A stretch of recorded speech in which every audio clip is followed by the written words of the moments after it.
नमस्कार दोस्तों, मैं Rakesh Sharma your mind opener channel से। और आज आपको एक ऐसे मुद्दे पर बात कराऊंगा जिसको लेकर के हमारे समाज में, खासतौर से हिंदू समाज में, जो रक्षाबंधन का त्योहार मनाते हैं उनको लेकर ऊहापोह की स्थिति है। कुछ लोगों का मत है कि रक्षाबंधन 11 तारीख को मनाना चाहिए, कुछ लोगों का मत है कि नहीं 12 तारीख को मनाना चाहिए। उसके पीछे अलग अलग अपने अपने तर्क हैं। कुछ लोग सूर्योदय की तिथि को ही पूरे दिन की तिथि मानकर उसको मान रहे हैं कि क्योंकि 12 तारीख को सुबह में पूर्णिमा है सूर्योदय के समय, इसलिए वो 12 तारीख को समर्थन कर रहे हैं कि रक्षाबंधन होना चाहिए। कुछ लोग दूसरा एक पहलू रखते हैं कि ये भद्रा का इसमें बड़ा महत्व है।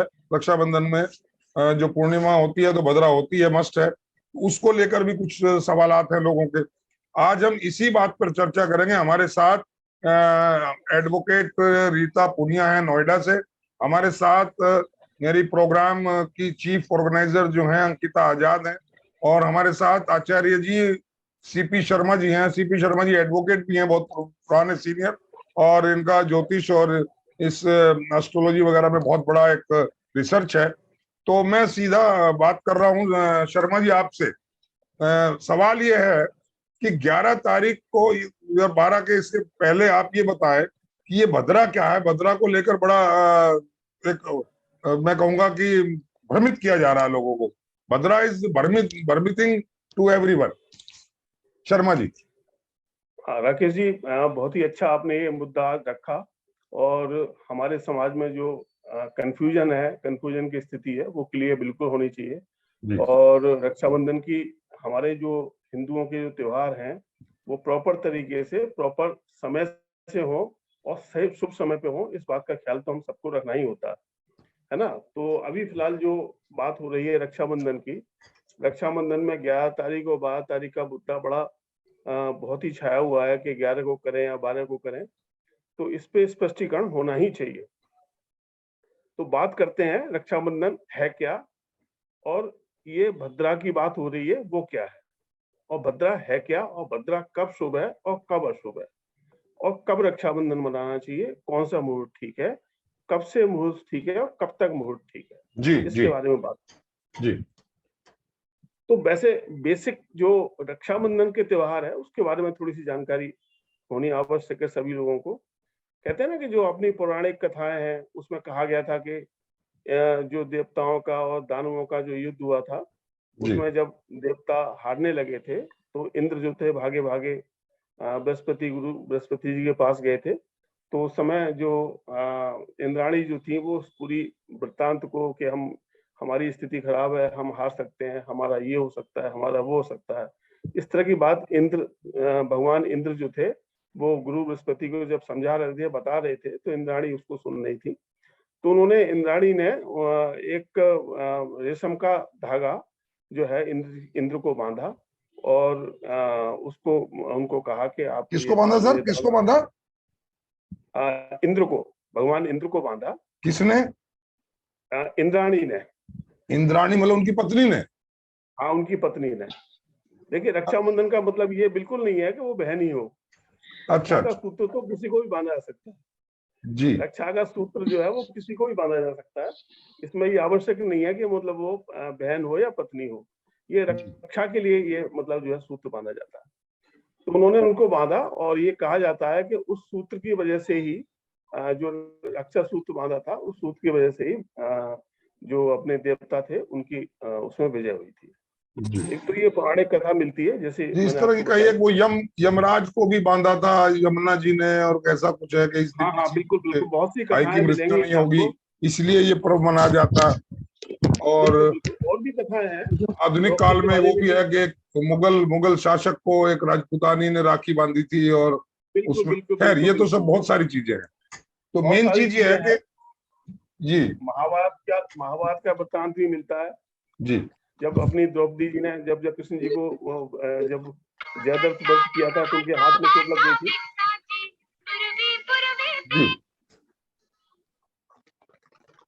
जी जी।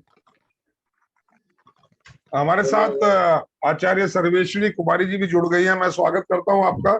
मैं आऊंगा आपके पास। शर्मा जी बता रहे थे अभी कि त्योहार क्यों बनाया जाता है, ये मतलब ये रक्षाबंधन का क्या महत्व है। हाथ में चोट लग तो हाँ हाँ बिल्कुल बिल्कुल। तो आप थोड़ा उन्होंने सा भी अपना मतलब जो फाइल है को सर्वेश्वरी जी थोड़ा सा ठीक कर ले, छत आ रही है, आप कम आ रहे हो, थोड़ा सा सेटिंग बना ले, तब तक मैं आ रहा हूँ आप। जी जी शर्मा जी। हाँ, तो उन्होंने भी मतलब जो है अपना जो उनको कृष्ण जी को अपनी एक तरह से मतलब अपनी साड़ी का पल्लू फाड़ के उन्होंने बांधा था, और बाद में उन्होंने उसका जो है उपकार का बदला उन्होंने चीरहरण के समय पर कृष्ण जी ने दिया था। इस तरह की जी बहुत सी पौराणिक कथाएं जी हम लोगों को सुनने को मिलती है और हैं। तो पूर्णमासी को मनाया जाता है, श्रावण की पूर्णमासी को मनाया जाता है, श्रावणी का त्योहार जो होता है उस दिन रक्षाबंधन मनाया जाता है, ये बात है। दूसरी बात यह है कि जब हमारे मुख्य रूप से बात जब भी रक्षाबंधन की होती है तो भद्रा की बात होती है कि जी भद्रा कब तक है, भद्रा कब तक नहीं है। तो भद्रा की बात हम जब करते हैं तो हमारा जो पंचांग है, पंचांग के जो 5 अंग होते हैं उनमें से एक अंग होता है करण। करण। जी करण करण एक अंग होता है। जैसे पंचांग की बात करते हैं हम, बहुत ही मशहूर पंचांग की बात जब हम करते हैं तो उसमें 5 अंग होते हैं पंचांग में, तिथि, वार, करण और नक्षत्र, और इस तरह के जो 5 हमारे जो अंग है उनमें से, और योग। तो 5 जो हमारे अंग है उनमें से कर्ण भी एक अंग है। तो कर्ण जो होते हैं वो मतलब कर्ण की बात हम करें तो 11 कर्ण होते हैं टोटल। यही उसमें भद्रा है कुछ स्त्री करण। कर्ण होते हैं, जी हाँ स्त्री कर्ण होते हैं, और कुछ जो है चर कर्ण होते हैं। तो ये उसमें एक विष्टिकरण भी होता है, विष्टिकरण कर्ण जो है, विष्टि नाम का एक कर्ण भी होता है उसमें, और उसको विष्टिकरण कह सकते हैं, उसी को हम भद्रा कहते हैं। जी। तो ये कई एक दिन भी होता है, लेकिन पूर्णमासी वाले दिन भी जरूर होता है। कर्ण जो होता है किसी भी दिन का दिनमान का आधा होता है। तो ये विष्टिकरण जो होता है पूर्णमासी को ही होता है, और बाकी दिनों भी होता है, 3-4 बार और भी होता है, तो 4 ये बार और भी होता है, लेकिन इसका इसका रक्षाबंधन से क्या संबंध है भद्रा का? मैं वही वही आपको समझाने की कोशिश कर रहा हूँ, जी वही जी आपको बताने की कोशिश कर रहा हूँ। तो वो जो कर्ण जो है पूर्णमासी को भी होता है, कर्ण विष्टिकरण जो होता है पूर्णमासी की होता है। तो हर पूर्णमासी को विष्टिकरण जरूर होता है, यानी विष्टिकरण को ही हम भद्रा कहते हैं। तो हर पूर्णमासी को जो है वो कर्ण या भद्रा होती होती है। अब जब भद्रा हर पूर्णमासी को होती है तो श्रावण की जो पूर्णमासी है जिस दिन रक्षाबंधन माना जाता है उस दिन भी होती है, उस दिन भी भद्रा होती है। तो भद्रा तो होती ही है, जो पूर्णमासी होती है उस दिन भद्रा तो होती है। तो इसी तरह से इस बार भी भद्रा है। अब बात यह है कि कब हमारी पूर्णमासी शुरू होती है और कब पूर्णमासी समाप्त होती है। नहीं शर्मा जी, पूर्णिमा कब उसमें शुरू, भद्रा में माना यह जाता है कि भद्रा 3 जगह होती है, या तो पाताल में होती है, या भद्रा मैं वही, पृथ्वी हाँ पर मैं होती वही है, या वहीं पर, भद्रा आकाश मंडप में होती है। तो कौन सी भद्रा मैं में वही, वो रक्षाबंधन का त्योहार मनाना चाहिए, कौन सी में नहीं मनाना चाहिए, वहां हम आ जाए। तो मैं वही पर पहुंच रहा हूँ जी कि ये जो हमारी जो भद्रा, जिसको मैंने विष्टिकरण आपको बताया, जो जी करण है उसमें एक विष्टिकरण भी होता है जिसको हम भद्रा कहते हैं। भद्रा पूर्णमासी को होती है, हर पूर्णमासी को होती है, और क्योंकि श्रावण की पूर्णमासी रक्षाबंधन मनाया जाता है तो उस दिन भी विष्टिकरण या भद्रा है। अब भद्रा जो होती है वो 3 तरह की भद्रा, 3 जगह भद्रा का निवास होता है। एक तो निवास पृथ्वी लोक पे होता है, एक निवास इसका पाताल लोक में होता है, एक निवास इसका स्वर्ग लोक में होता है। 3 लोकों में इसका निवास होता है। तो चंद्रमा की स्थिति के अनुसार चंद्रमा उस दिन कहां पर है, किस राशि में है, उस पूर्णमासी को चंद्रमा किस राशि में है, इस बेसिस पे इस बात का निर्धारण होता है कि भद्रा कहां पर है। तो इस बार जो है देखिए, वैसे जो है मैं आपको बताऊं, कर्क, सिंह, कुंभ और मीन में अगर भद्रा होती है तो उस समय जो उसका जो निवास होता है वो पृथ्वी लोक पे, यानी हमारे भूलोक पे है ना। मेष, वृष और आपकी नहीं देखो, शर्मा और जी, वृश्चिक शर्मा अगर, जी, क्योंकि हमारे पास समय बहुत थोड़ा लिमिटेड है, या आपका ज्ञान अथाह है और हम उसमें से केवल सार लेना चाहते हैं। हम तो ये जानना चाहते हैं कि भद्रा 11 तारीख को कौन से स्थान में निवास कर रही है, और क्या उस वक्त में रक्षाबंधन मनाना चाहिए कि नहीं मनाना चाहिए, और 12 को कहाँ निवास कर रही है या नहीं। तो बस वो दर्शक जानना चाह रहे हैं आप। तो उस दिन जो भद्रा है, उस दिन भद्रा जो है वो पाताल लोक में है, जी और पाताल लोक में होने की वजह से, मतलब पृथ्वी लोक पे भद्रा ना होने की वजह से भद्रा जो है अशुभ नहीं है। भद्रा अशुभ नहीं है, भद्रा तभी अशुभ होती है जब वो पृथ्वी लोक पे होती है। तो इसका मतलब 11 तारीख को मनाया जा सकता है आपके मतानुसार? हाँ बिल्कुल बिल्कुल, भद्रा है जरूर, लेकिन अशुभ नहीं है। एक तो ये बात है। दूसरी बात ये है कि जी, लगता है शर्मा जी का नेटवर्क प्रॉब्लम आ गई। आचार्य सर्वेश्वरी जी, मैं तब तक आपके पास आ रहा हूँ। भी है, जी जी, आप कह रहे अभी हैं शर्मा जी। मासी भी है, भद्रा भी नहीं है।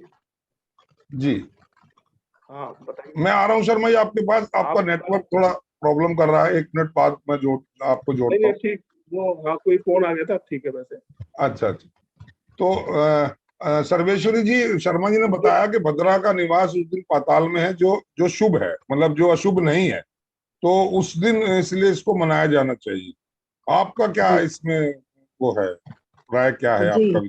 जी जो टाइमिंग पीरियड दिन में नहीं है, जो हमारे पंचांग में दिया है वो जी 7:15 रात को और 9 बजे तक, वो भी रात को, ये शुभ पीरियड है जो हमारे पंचांग में।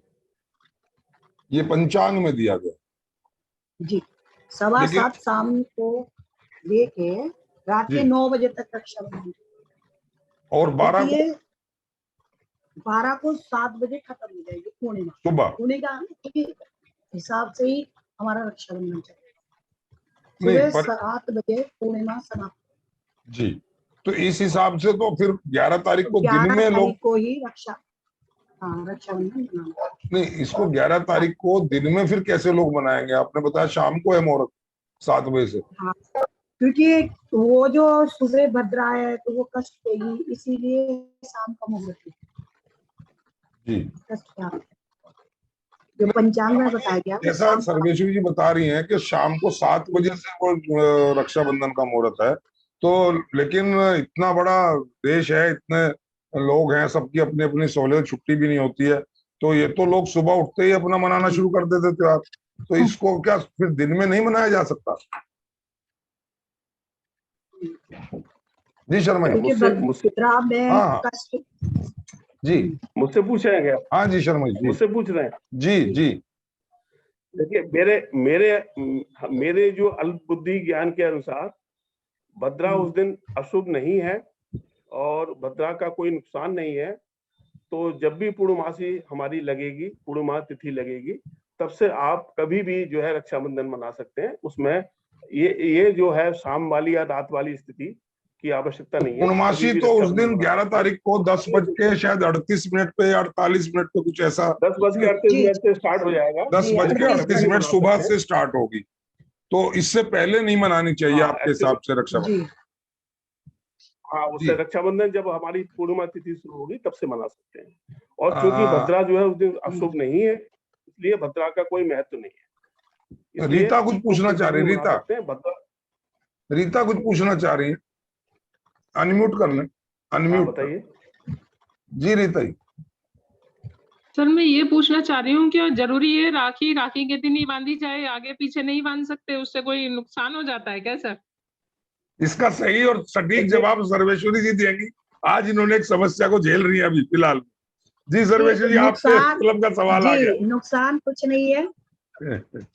जी नुकसान कुछ नहीं है, ये रक्षा सूत्र है, रक्षा करने के लिए ये शास्त्रों में जैसा विधान है रक्षा सूत्र है, तो कभी भी रक्षा बहन भाई का प्यार का संबंध कभी भी लेकिन आज भी एक दिन, हमारे घर में तो आज भी मनाई, एक दिन वही मैं कह रहा से हूँ कि कभी एक भी दिन इसका निश्चित तो किया गया ना। अब यूं तो पटाखे आप रोज छोड़िए, रोज राम का पूजा करिए, लेकिन जी रामनवमी रोज मनाइए, वो तो एक अलग बात जी होगी।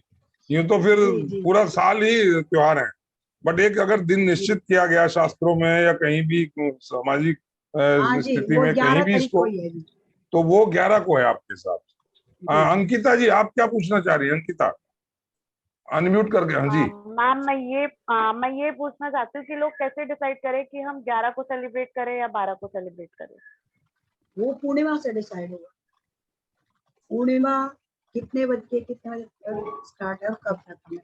12 को नहीं कर सकते क्योंकि सुबह 7 बजे। लोगों में ये बहुत कंफ्यूजन है कि वो 11 को सेलिब्रेट करें या 12 को, और करे तो किस टाइम करें?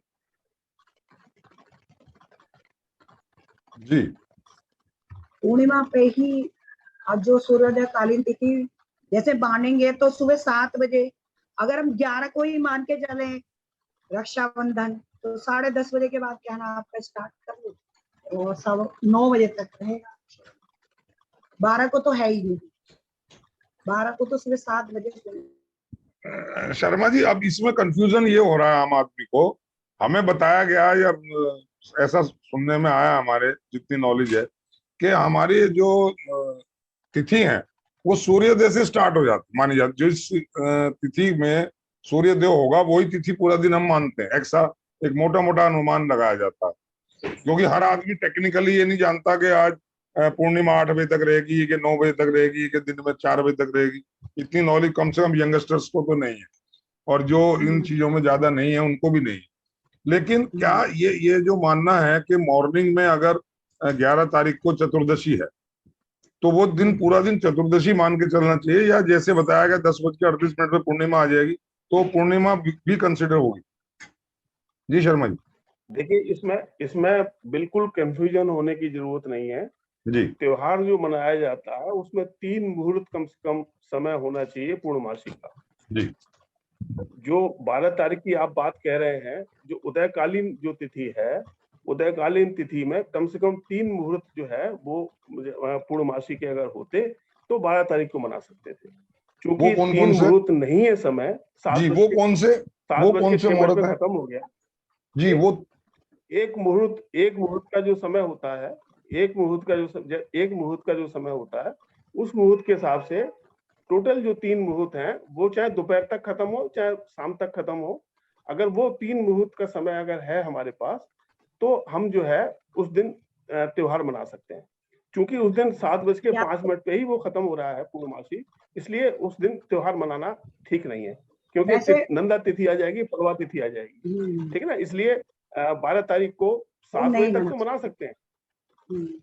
हाँ, जी। नहीं तो उसके बाद में सर्वेश नहीं जी, मना। पंचांग क्या कहता है? देखो, पंचांग के हिसाब से चंद्रमा को ही कंसीडर करते हैं पूर्णिमा के। आपको पूर्णिमा की रात को चांद को जल देना है जी। जो लोग व्रत करते हैं वो चांद को जल देते हैं, तो वो देखते हैं कि पूर्णिमा कब समाप्त होगी। अगर हम 12 को पूर्णिमा मानेंगे तो फिर हमें चंद्रमा नहीं मिलेगा जल देने के लिए, इसीलिए 11 को ही पूर्णिमा है, 11 को ही। तो जैसा आपने अभी शुरू में बताया था कि रात को जो बताया कुछ 7-8 बजे से 9 बजे से है, 7 से 9 या 8 से 9, वो क्या कंसिडरेशन है? मतलब उसमें फिर दिन में लोग कंफ्यूज हो जाए। इसमें भद्रा का परिहार दे रखा है, भद्रा नहीं, चाहे हानि हो या लाभ हो, भद्रा से बिल्कुल बढ़िया टाइम है, इसके अंदर करेंगे तो ज्यादा। मतलब उसमें भद्रा का कंसिडरेशन नहीं है उस टाइम में? नहीं, वो अच्छा शुभ टाइम है। अच्छा, वो उस वक्त भद्रा कहीं भी रहे उससे कोई मतलब नहीं होने वाला? हाँ, मतलब वो हमें परेशान नहीं करेगी, हानिकारक। ये पंचांग में दिया हुआ है कि ये रक्षाबंधन का मेन। अच्छा, तो शर्मा जी, ये भद्रा का बड़ा वो है, एंट्रेंस है। मैं थोड़ा सा जिज्ञासा है मेरे को, जयपुर से रघुवेंद्र सिंह ये पूछ रहे हैं, भद्रा होती क्या है? जयपुर से रघुवेंद्र सिंह पूछ रहे हैं, सर ये भद्रा अगर पाताल में हो या आकाश में हो या धरती में हो तो तीनों का क्या इफेक्ट क्या पड़ेगा? अगर हमने रक्षाबंधन बना लिया और जैसा आपने कहा कि वो भूमि पर रहे तो गलत है, पाताल में रहे तो शुभ है, तो अगर भूमि पर रहते हुए हमने रक्षाबंधन मना लिया तो क्या नुकसान हो सकता है? देखिए, या क्या उसका अशुभ फल है? मैं आपका टू दी पॉइंट जवाब देता हूं, क्योंकि मैं इस पे अगर बातचीत हम लोग करेंगे तो 1.5-2 घंटे का समय चाहिए भद्रा नहीं, शॉर्ट में बता जी तो जी जी। इसलिए मैं आपको बताता हूँ, इसका मुख्य रूप से भद्रा के अंदर कोई त्योहार, जैसे हमारा रक्षाबंधन मनाया जाता है तो जिसको रक्षा सूत्र बांधा जाता है, जैसा कि मतलब साहित्यिक किताबों में, हमारी धार्मिक किताबों में दिया हुआ है, आर्थिक रूप से हानि हो सकती है, और जिस काम के लिए रक्षाबंधन मनाया जा रहा है वो उसको उसका फल नहीं प्राप्त होगा, ऐसा माना जाता है। जी। तो सर्वेश जी, आपके अनुसार क्या है भद्रा का महत्व? अगर शुभ वाली भद्रा में ना बांधी जाए राखी तो मानसिक रूप से, क्योंकि चंद्रमा पे डिपेंड है सब कुछ, मन बेचैन रहेगा, परेशान रहेंगे, जो हैप्पीनेस हमें रक्षाबंधन के बाद मिलनी चाहिए वो नहीं मिलेगी भद्रा में। और ये भी कहते हैं रक्षा सूत्र के लिए, जिस पर्पस के लिए हम लोग बांध रहे हैं, इस त्योहार को मना रहे हैं, तो भद्रा में मतलब धन की भी हानि और मानसिक रूप से मन की भी हानि, कुंठित मन रहेगा, भाई चंद्रमा वीक रहेगा, उसमें कंट्रोल में आ जाता है ना, और तो चंद्रमा सबसे बढ़िया चंद्रमा जो रहेगा वो जब भद्रा पाताल में रहेगी तब होता है, हाँ 7:15 से 9 बजे तक। और आकाश में हो तो सेकंड स्टेट होती है शर्मा जी, या दो ऐसा कुछ नहीं है, फर्स्ट सेकंड थर्ड? ये मैंने आपको बताया ना कि 3 लोकों में भद्रा रहती है, जी स्वर्ग लोक में, पाताल लोक में और पृथ्वी लोक में। पाताल जी तो चंद्रमा की स्थिति के अनुसार, चंद्रमा किस राशि में स्थित है उसके अनुसार इसका फैसला होता है। और चूंकि इस बार मकर राशि में चंद्रमा होगा पूर्णमासी वाले दिन, इसलिए भद्रा जो है वो पाताल लोक में है, और वो मतलब पृथ्वी के लोगों के लिए अशुभ नहीं है। पृथ्वी जी पर जब भद्रा होती है, पृथ्वी पर जब भद्रा होती है उस समय कर्क, सिंह और आपके कुंभ और मीन में अगर चंद्रमा होता है तो पृथ्वी लोक पे भद्रा होती है। अगर जी पृथ्वी लोक पे भद्रा होती है तो वो अशुभ होती है। अगर वो किसी और दूसरे लोक में भद्रा है तो उन लोगों के लिए अशुभ होगी। जैसे जी स्वर्ग लोक की बात है तो हमारे जो पूर्वज हैं उनके लिए अशुभ हो सकती है, या पाताल लोक में तो उन लोगों के लिए खराब हो सकती है। हमारे लिए तब खराब होगी जब भूलोक पे होगी। जी। शर्मा जी, मेरठ से सुजाता जी पूछ रही हैं कि ये जो रक्षाबंधन में राखी बांधी जाती है, इसमें कौन सा धागा बांधना चाहिए? एक तो वो कलावा होता है सूत का, एक रेशम का बंधने लगा है, कुछ लोग चांदी की बांधने लगे हैं, कुछ लोग और दूसरे मटेरियल की जो बनी हुई आ रही है आजकल, बड़ी फैंसी राखियां। तो इसका भी कोई इफेक्ट होता है राखी में, या इसका कोई महत्व नहीं? देखिए, जहां तक मेरा ज्ञान है उसके हिसाब से, जैसे मैंने अंकिता आपको जी अभी अपना बताया वीडियो ना, स्टार्ट रखें आप। हाँ जी जैसे मैंने अभी आपको बताया कि हमारा जो इतिहास, हमारे जो पौराणिक रूप से जो हमने बातें कही अभी, जैसे इंद्राणी ने इंद्र को बांधी, है ना, अपनी द्रौपदी जी ने कृष्ण जी को बांधी, तो उन्होंने कोई रेशम का या कोई उसका कोई विचार नहीं किया, है ना। जी तो ऐसा कोई विचार नहीं है, लेकिन अगर रक्षा सूत्र जो है वो पवित्रता से बांधा जाए, कलावा ही रेशम का बांधा जाए तो अच्छा माना जाता है। जी। नहीं, कलावा ही बांधा जाए, क्योंकि पहले के बिल्कुल, समय पे भी कलावा ही बना। हाँ, ये तो कलावा ही अब चलता था बिल्कुल। इतना भी फैंसी है वो चला कलावा ही कलावा चलता ज्यादा था, शुभ और होता कलावा बांधना सबसे बढ़िया। है। हाँ बिल्कुल। हाँ, वो शुभ होता है। सर्वेश्वरी अच्छे जी, काम करने जाते हैं जब भी कलावे का ही प्रयोग करते हैं। हाँ, रक्षा कलावे को सूत्र हमेशा शुभ माना जाता है, तो कलावा ही शुभ माना बांधा जाना चाहिए, वही और वो बांधना हमेशा चाहिए। शुभ होता है। जी जी, बिजनौर से चांदी शुभ नहीं होती। सर्वेश्वरी जी बिजनौर से आकांक्षा पूछ रही है। आकांक्षा कह रही है कि इनके यहाँ राखी इसलिए नहीं मनाई जाती कि उस दिन कभी पुराने टाइम में इनके घर में कोई किसी के भाई की डेथ हो गई होगी, या कोई घर में मृत्यु हो गई होगी, तो क्या इनको राखी मनाना शुभ नहीं है हमेशा के लिए, या ये राखी बांध सकती, ये ऐसा पूछ? बांध बांध सकती है। ऐसा ऐसा नहीं कोई है जो कि अब चलन एक बार चला कोई रहे, कह रहे प्रॉब्लम हैं होगी बहुत तो सालों से हमारे यहाँ राखी नहीं होती, तो अब इनके लिए पर क्या ऐसा नहीं है कि आप? कोई, जी मैं तो कहूँगी कि नहीं, अगर कोई पहले भगवान को बांधे फिर खुद को बांधे, ये चलन कब तक चलाएंगे? उम्र भर तो नहीं चला सकते ना। पुनः भगवान कृष्ण ने भी कहा है कि पुराने रीति रिवाज तोड़ोगे तभी तो नए बनते, इसलिए इन चलन को छोड़ के राखी बंधनी चाहिए। ठीक शर्मा जी, आपका भी यही राय है, कुछ और कहना चाहते हैं? शास्त्र क्या नहीं, कहता है इसमें बिल्कुल, कुछ, पहले या ये पहले लोक रीति भगवान है? को राखी बांधे। बिल्कुल, पहले भगवान को राखी बांधे। जी अगर एक साल फिर ये बिल्कुल ठीक रहता है तो अगली बार रक्षाबंधन शुरू कर सकते हैं।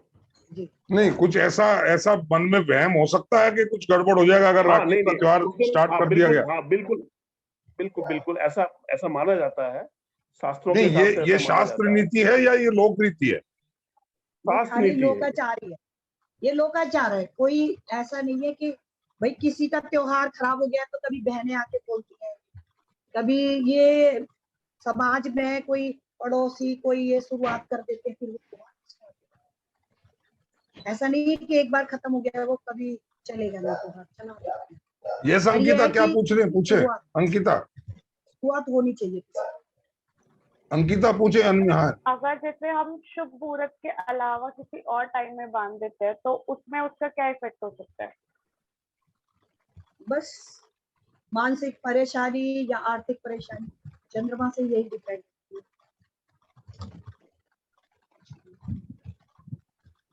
और कुछ पूछना चाहते हैं अंकिता जी?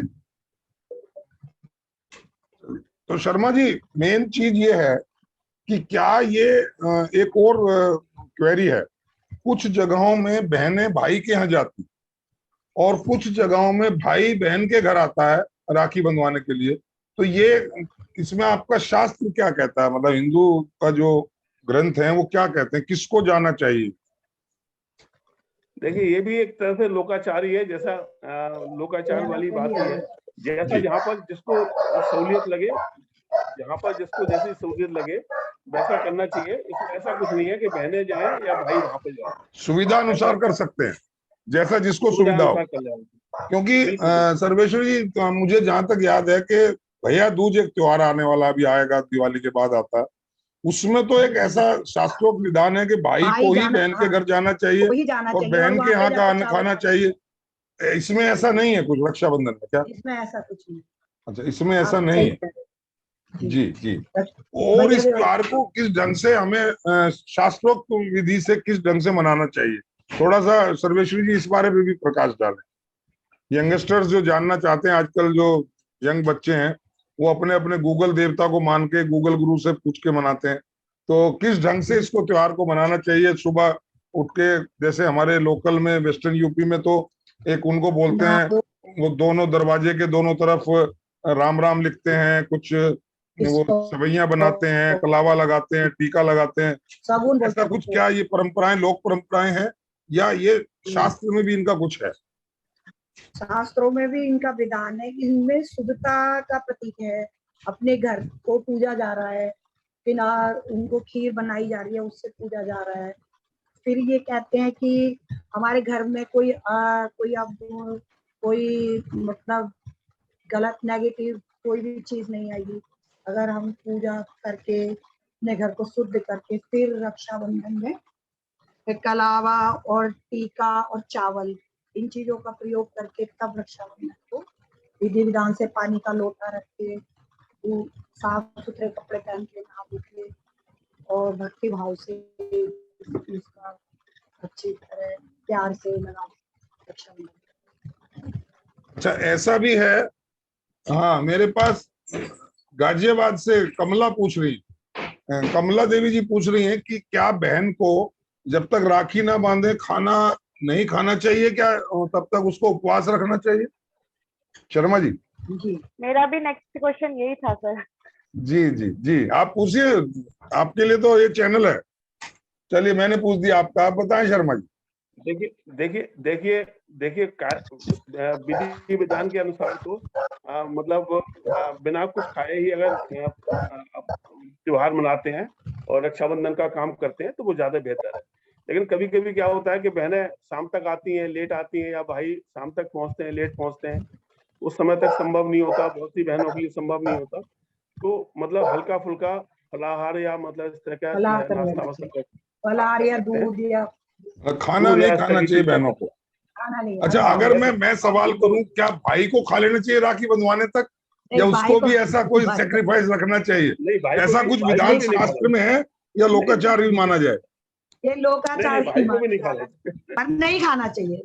नहीं, सारा जो बोझा है वो फीमेल पर, बहन पर ही क्यों हो कि वही भूखी रहे, वही उपवास भी रखे, वही राखी बांधने भी जाए, हैं, और वो भाई लोग खा पी के अपना मस्त हो जाए तब तक। तो ये थोड़ा सा इसमें नारी शक्ति थोड़ा ऊपर आएगी और डिमांड करेगी कि अगर मैं भूखी हूं तो भाई तू भी भूखा रहेगा। रीता मेरी बात से समर्थन रख रही है? बिल्कुल सर, बिल्कुल सर। इसमें और क्या कहना चाहेंगे, भाइयों से क्या एक्सपेक्टेशन करना चाहेंगे, बताएं रीता जी। सर इसमें क्या भाइयों के लिए गिफ्ट ही देना जरूरी है या भाई खाली पैसे दे देते दक्षिणा उसी को मान लेना चाहिए? और मेरा तीसरा आइडिया है कि क्या देना जरूरी है, देना चाहिए, कुछ चाहिए या नहीं देना चाहिए? देना चाहिए। देखिए बहुत जरूरी होता है देने के लिए। घर से कभी भी अपनी बहन को बेटी को विदा नहीं करते, क्योंकि ये बुध का कारक होते हैं और बुध जो है बहन होती है, बुध बहनों को मानते हैं और इसीलिए हमेशा कपड़ा और मिठाई देके ही भेजना बहनों को। सर्वेश्वर जी, इस चीज को थोड़ा दोबारा दोहरा दे, दर्शक इस चीज को थोड़ा अंडरलाइन कर लेंगे। क्या बताया आपने कि देना चाहिए, क्यों देना चाहिए? जी सर्वेश्वर, भाइयों को बहनों को भाइयों को बहनों के लिए मिठाई और फ्रूट और कपड़े जरूर देने चाहिए। उससे हमारा बुद्ध स्ट्रॉन्ग होता है। बुद्ध से बुद्धि, व्यापार सब बढ़ता है। इसीलिए बहुत जरूरी है कि हमें मिठाई देनी चाहिए। अब इस पे तो अंकिता कुछ पूछ रही है कि और कुछ भाई को लालच दे दो भी तुम्हारा बुद्ध के अलावा गुरु भी स्ट्रॉन्ग हो जाएगा अगर हमें कुछ दोगे, तो क्या क्या पूछना चाह रही है अंकिता? और क्या देना चाहिए? नहीं, बहनों को भी गिफ्ट लाने चाहिए। बहनों को भी भतीजे के लिए, भाई के लिए गिफ्ट लाने चाहिए। ऐसा नहीं, दोनों तरफ से होना चाहिए। पर भाई को कभी भी बहन को खाली हाथ घर से नहीं भेजना। अच्छा, ये तो हुआ उनका ये भी एक जो शुभता भाई का प्रतीक है। दूर हैं या बहनें दूर हैं या शादीशुदा हैं या भाई अलग रहता है बहन अलग रहती है, जो एक ही घर में एक ही छत के नीचे अभी अनमैरिड हैं, माता पिता के साथ भाई बहन रहते हैं, वहां ये सब कैसे सिस्टम बनेगा? इसके बारे में जरा शर्मा जी आप भी बताएं और आप भी बताएं जी। उनको आपस में क्या, जहाँ भाई बहन छोटे हैं जी अनमैरिड हैं, छोटे हैं, तो माँ बाप का काम है कि वो ये जब अपने जो संस्कार हैं इनके बारे में उनको ज्ञान दें और विधि विधान से अपने बच्चों के रक्षाबंधन का त्योहार मनवाएं और उनको सारी बातों का ज्ञान दें और सब बताएं उनको कि कैसे कैसे इसकी जरूरत है, क्या क्या उसकी आवश्यकता है और क्या इसका महत्व है। जी सर्वेश जी, ठीक यही बात। आप क्या भी कुछ और ऐड करना चाहेंगे? छोटा बच्चा जी हाँ जी, यही सब ठीक जी, है। हमारे जो हमें, हाँ जी, हमारे जो बुजुर्गों ने हमारे जो पीढ़ी दर पीढ़ी संस्कार चले आ रहे हैं, उन्हें जीवित रखने के लिए हमें भी आगे आने वाली पीढ़ी को ये संस्कार देने चाहिए। उन्हें सिखाना चाहिए कि बहन को गिफ्ट दो या बहनें भी भाइयों के लिए गिफ्ट लाएं, पैसे देने हैं। हमारे शास्त्रों के अनुसार, एक मिनट रह गया मेरे पास, हमारे शास्त्रों के अनुसार मैं दोनों आचार्यों से जानना चाहूंगा, क्या अगर बहन भाई को राखी बांधती है, क्या इससे उसकी वंश वृद्धि नहीं कहूंगा, मतलब उसकी आयु की वृद्धि या उसकी धन वृद्धि या मतलब इस तरह का लाभ उसको मिलता है जब बहन उसके लिए कुछ प्रार्थना करती है या आशीष देती है या आशीर्वाद देती है? तो जी सर्वेश्वर जी, मिलता है, ये ऐसा शर्मा जी है इसमें मिलता है। आपने बहुत बढ़िया जी जी देखिए इसमें देखिए जैसे बताया ना कि चंद्रमा जो है उस दिन मजबूत स्थिति में होता है ना, तो मन जो है सबसे बड़ी बात यह है कि उस दिन मन जो है बहुत ज्यादा मजबूत होता है ना। एक तो ये बात है। दूसरी बात यह है कि जब भी कोई आशीष या शुभाशीष या कोई प्रार्थना की जाती है तो वो निश्चित रूप से उसका लाभ जरूर मिलता है और भाई को भी उसका लाभ मिलता है। तो सुना दोस्तों आपने, मेरे जो भी दर्शक इस वीडियो को देख रहे हैं, मैं बता दूं कि आज के इस डिस्कशन से, परिचर्चा से ये निश्चित हो गया है कि रक्षाबंधन का त्योहार 11 तारीख को ही मनाया जाएगा। इसमें कोई वहम ना करें, इसमें कोई इधर उधर की बातों को अपने उसमें लाके अंधविश्वासों पे ध्यान ना दें। 11 तारीख को बहुत आराम से, प्रेम से, श्रद्धा पूर्वक इस त्योहार को मनाएं और जिस तरह से मनाते आए उसी तरह मनाएं। दूसरी बात यह है कि हम अपने त्योहारों को पूरी गरिमा के साथ मनाएंगे तो हमारे आने वाले जो पीढ़ी है उनको पता लगेगा, हमें उनको ज्ञान मिलेगा कि हमारे जो संस्कार हैं, हमारे यहाँ जो जो चलन है, जो हमारी रीतियां हैं, उनमें कितनी मजबूती है। एक बहन भाई के लिए भूखी रहती है, उसको दुआएं देती है, उसको आशीर्वाद देती है, आशीष देती है, उसके लिए उसकी लंबी आयु और उसके धन वृद्धि और वंश वृद्धि की प्रार्थना करती है। और एक महत्वपूर्ण बात जो सर्वेश्वरी जी ने बताई कि कभी भी बहन या बेटी को अपने घर से खाली हाथ मत भेजना। अगर आप खाली हाथ भेजोगे तो आपके बुद्ध का जो है वो थोड़ा नुकसान होगा। बुद्ध से मतलब आपके व्यापार में, आपकी जो सम्मान में, आपके हर चीज में कहीं ना कहीं कमी आएगी। और अगर आप बहन बेटी को खुश करके भेजते हैं तो आपका भी सब में वृद्धि होगी, सब में विकास होगा और आपका जो बिजनेस जो भी है वो अच्छा चलेगा। बस आज के लिए इतना ही दोस्तों। आपको राखी का त्योहार बहुत बहुत शुभ हो और योर माइंड ओपनर इसी तरह आपको और बातों में भी बताता रहेगा, और चीजों के बारे में भी।